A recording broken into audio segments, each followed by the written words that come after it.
Guys, thank you for tuning in. You know what's really frustrating? It's when you're feeling stuck, especially when you're working extremely hard. And guess what? Everybody has been there. I have been there. You are probably going through that. That's why you're watching this video. But listen, when you're young and you don't know what you're doing, it is very difficult to know if you're doing the right thing. But guess what, guys? There's 3 things that you can immediately do that can change your future. And in this video, we're going to cover them all.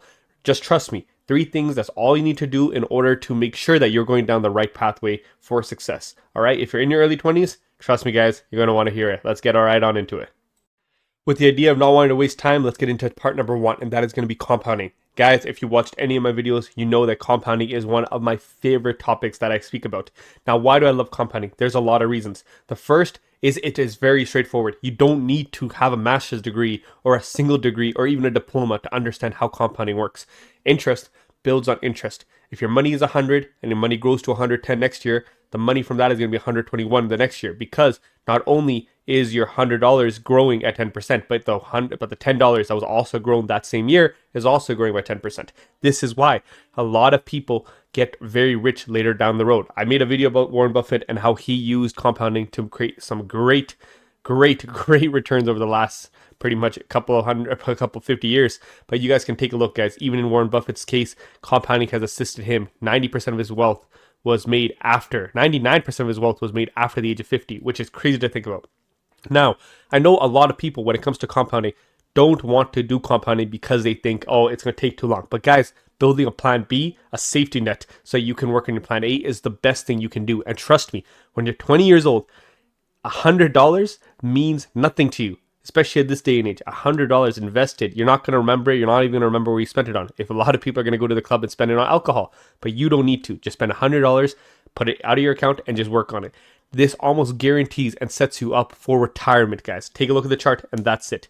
Now, the second part, that's also very important. Now, guy, although compounding is the number one thing that I always recommend everybody to do because it takes no time at all and it sets you up, the second number one thing that I recommend you do is continue to learn. Guys, when I was in high school, when I was in college, I hated studying. It was not something that I was looking forward to, not something that I even did. But do you know what happened after high school and college? The more financially literate I got, the more I wanted to learn. The more I wanted to learn how to build new skills and assets.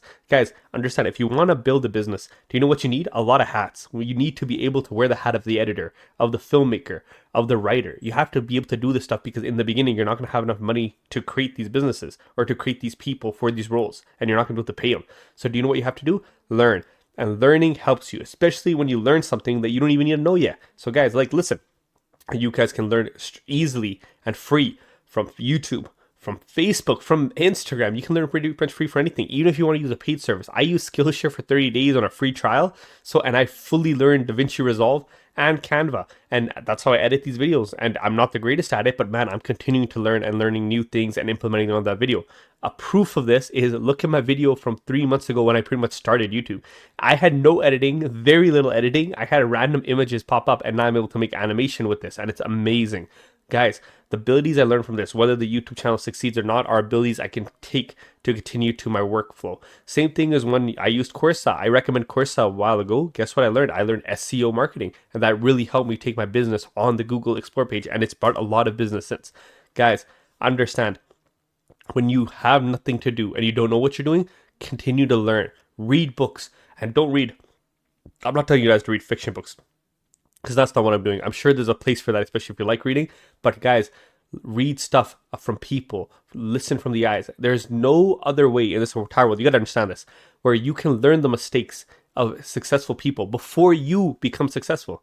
But you can learn those mistakes and then you can miss those mistakes. And it's a great idea to do, guys. So understand, there's something very important you have to do. Now guys, the part 3 to this video, the third most important thing you have to do, and that is understand the difference between deep work and busy work. Guys, not all work is the same. You might be doing a lot of work and getting very little done. And that's the very little done part, that's the deep work. All right. Now guys, how do you make it that you can actually do deep work instead of busy work? Schedule your day efficiently. I know it doesn't seem fun because you're not a robot. However, when you don't know what the hell you're doing the next day, the only thing you can do is plan for what you know is going to happen. Hey, I know that I can get all of my chores done in the first 3 hours of the day. Afterwards, I can just use the rest of the time to study, learn, fix my grades, do whatever you have to do, make a YouTube video. That's kind of how I do. You plan your day ahead of the next day so that you're able to efficiently use your time. Because guys, understand something. Busy work will not get you success. You can work as much as you want on a regular job, but you're never going to make the salary of a CEO. The only way to get the salary of a CEO is by doing CEO type of relation work. All right. Now, if you don't want to be a CEO, that's completely fine. If you want to be a YouTuber, the only way you're going to get better at YouTube is by making videos. So you can't just keep watching people make videos on videos, because that's busy work, but that's not going to get you any deep work. You have to actually do it to learn, to get comfortable in front of the camera, to figure out how to use a camera. I didn't even know how to use a camera. Now I'm using my phone and it's amazing. But these are all stuff you're going to learn on the job. And guys, understand something, okay guys? Figuring out what the best use of your time is the most important thing, all right? So if you know that, hey, I can do two things. One thing is they're both gonna take the same amount of time. What's gonna give you a better ROI? And you have to understand, you have to keep doing that over and over again, because deep work will always replace busy work. You can always look busy, but success, the beautiful thing about success, it only goes to people who deserve it. And guys, so listen guys, I hope you got something from this video, especially if you're in your early 20s. Compound, keep learning and work extremely hard. Those are the only ways to do it, guys. Now guys, those were the 3 tips. But guys, listen, I want to tell you one really big remark that a lot of people, I don't believe, consider very well. You need to cut the noise out and you need to work extremely hard. That is the only way to do it. Guys, a lot of people say, will you regret working in your 20s versus enjoying your 20s? What is the true answer? I'll tell you something, okay? Even me being in mid-20s, I have loved the fact that I'm able to work hard in my 20s. And every person that I see who has the regret of not spending time with their family, after they worked hard, still spent a lot of time with their family. I don't think there's enough time you can spend with your family. But guys, being able to know that I have to do something for the next generation, or for my current family that's here, I have to retire my parents. Guys, none of that happens when you get to enjoy your 20s, all right? Everything in life is about compounding. So if you compound your 20s, you can enjoy your 30s and 40s. But if you don't compound your 20s, you'll be working through your 30s and 40s. And trust me, guys, I'll take the camp every day. Work really hard. Don't go to the clubs. Don't enjoy. Because guys, we will all get to live longer and better lives because of how science and technology works. But guys, understand something. Your parents aren't going to be around forever. If you really want to make an impact to their lives, to your kids' lives, work extremely hard in your 20s. Because guess what? You're at this rate, 30s and 40s, your joints are still going to be fine, all right? People don't understand what life inflation is, and that is when technology is surpassing at a fast rate, so people get to live longer. 100 years ago, what was the average life expectancy? Very different than it is today, and it's going to be the exact same thing 50 years from now and 100 years from now. So, okay? And guys, the last thing I need to tell you, do not lie to yourself. Be honest where you need to improve, all right? Tell yourself and hold yourself accountable. All right, guys, let's get better. Enjoy the rest of your day. Bye-bye.